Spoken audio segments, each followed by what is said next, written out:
What is up, guys? Mauni here from MaunGT, back again with another video. I've been using Android Q Beta 4 on my Essential phone right here, and today we're going to go over the top 5 fixes and features in Android Q Beta 4 that you need to know about. Let's get started.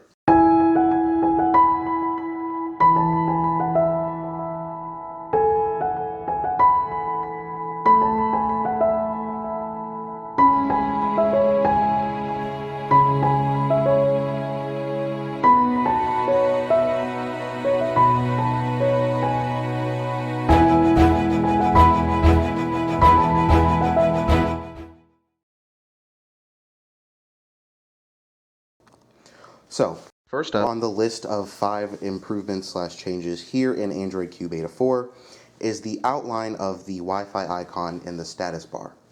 So in previous versions of Android, not only the Wi-Fi status bar, but the battery icon were all just kind of faded when all the bars weren't filled. You can see the phone is pretty much dead and I have it plugged in right now, but there's no really clear outline. It's just kind of a faded shading type thing. But in Android Q, Google introduced a new outline.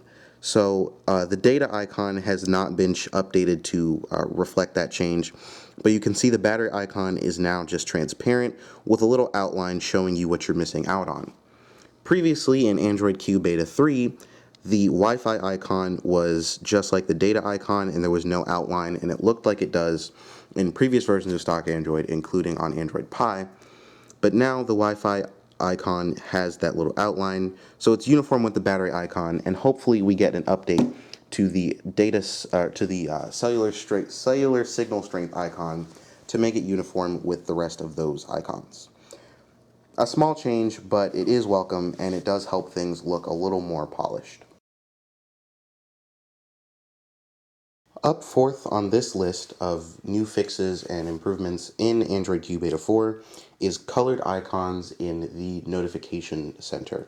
So basically before in Android Q Beta 3, when you have dark mode enabled, you couldn't see the different colors in your notifications. But now in Q Beta 4, when we swipe down here, you can see that the colors for the different notifications show up. So Twitter is blue, YouTube is red, and chats in Snapchat are blue. So for example, previously when I would get a Snap and a chat in Snapchat, both of the Snapchat icons on each respective notification would just appear as a white Snapchat logo.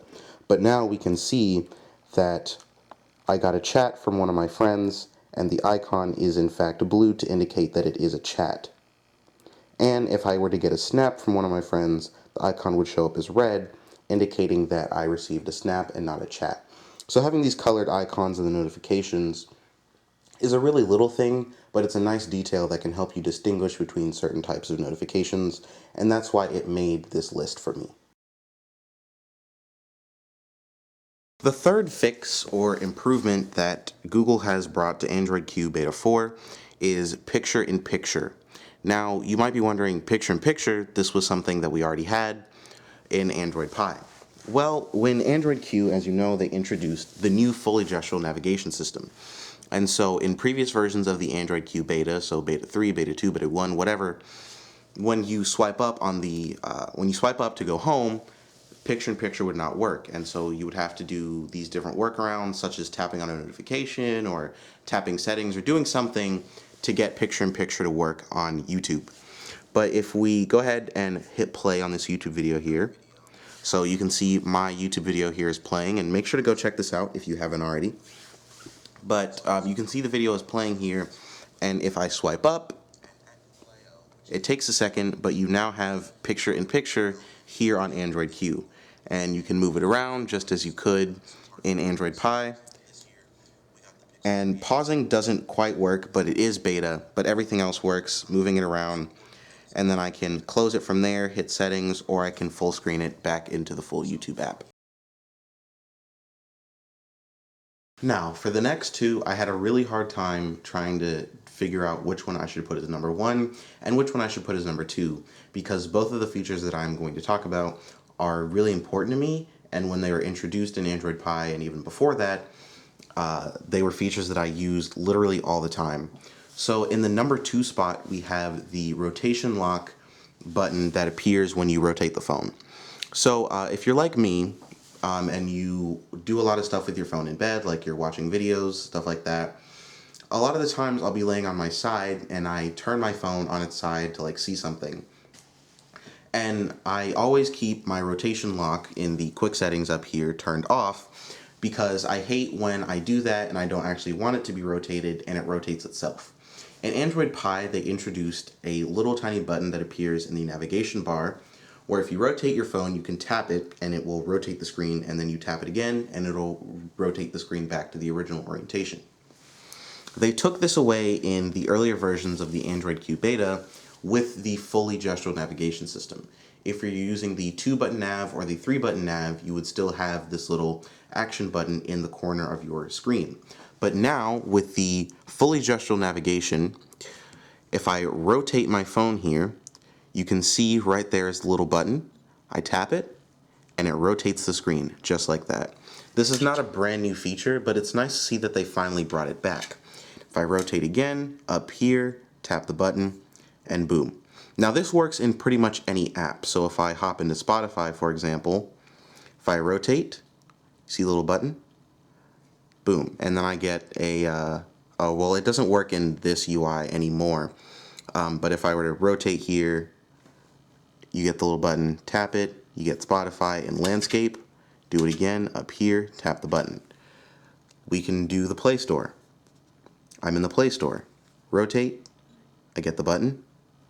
Rotate again, I get the button. And this is all with the fully gestural navigation.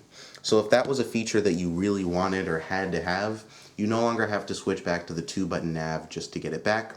You now have it with the fully gestural navigation, and that is the number 2 fix/feature that they have brought to Android Q Beta 4.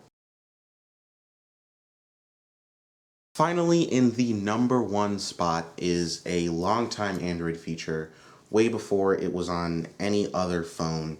This is something that was introduced, I don't even remember when, like in the Kit Kat and even Jelly Bean days of Android, and that is Trusted Face. It had a different name before, but in, I believe it was either Marshmallow or Lollipop, Google renamed it Trusted Face. So it was a little bit more secure, it worked slightly differently, but basically before there was Face ID or any of these other definitely more secure 3D face recognition systems, there was Trusted Face on Android, which would allow you to put your face in the camera, obviously, as the name ensues, and unlock your phone with just your face. And this was a really cool feature at that time because this was before fingerprint scanners were on phones, or Android phones, and it was really easy to just take a quick glance at your phone and unlock it. It wasn't particularly quick, but with the improvement of front-facing cameras on several devices now, Trusted Face works great. And it's been in Android up until Pie, and hopefully it makes it into the final release of Q. But in Q Beta 3, and I'm not sure about Beta 2 or Beta 1, but at least in Q Beta 3, Trusted Face was removed from the Smart Lock section of settings. But now, if we hop into settings, and we go to security, and we go to Smart Lock, if I type in my password here,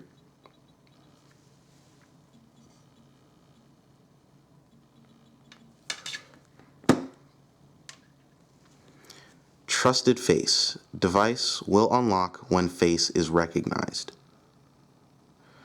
And so this is actually how I got that opening shot where I pan over the phone and and the phone unlocks and shows the notifications. That's one thing that we will talk about in just a second. So Trusted Face is back here in Android Q Beta 4, and it takes some cues from the Face ID implementation in iOS. So I'll show you the unlocking process. We'll see if I can get this to work. So when we go to the lock screen, you can see I have my notifications hidden, and then you have the lock icon up there. So if I lock the screen and I bring it back up, trying to see if I can do this over the camera. Let's try it again. It's not picking me up.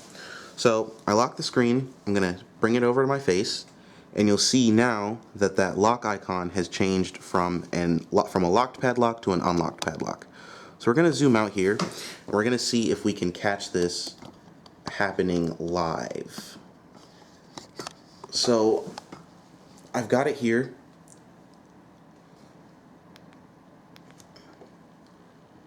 Sees my face, and you see the little icon changed. And now it has revealed all of my hidden notifications.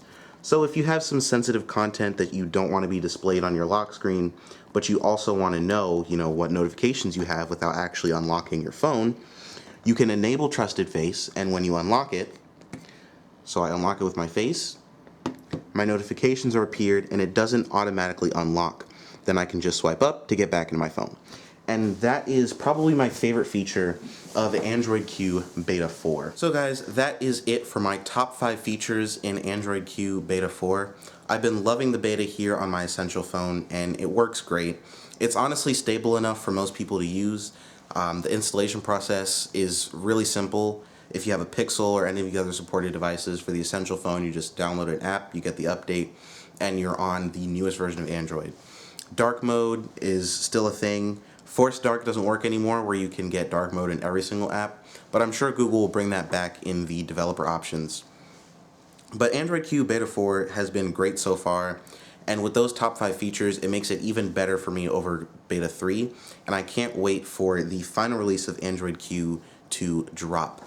So if you want to see more videos on Android Q and a video on the final release of Android Q when it does come out, as well as the name and all that other stuff, make sure to stay tuned, make sure to subscribe and click the like button, and turn on post notifications so when I drop those videos, you will be notified. Make sure to follow me on Twitter and Instagram, linked both in the description below. I hope you guys have a great day, and peace out.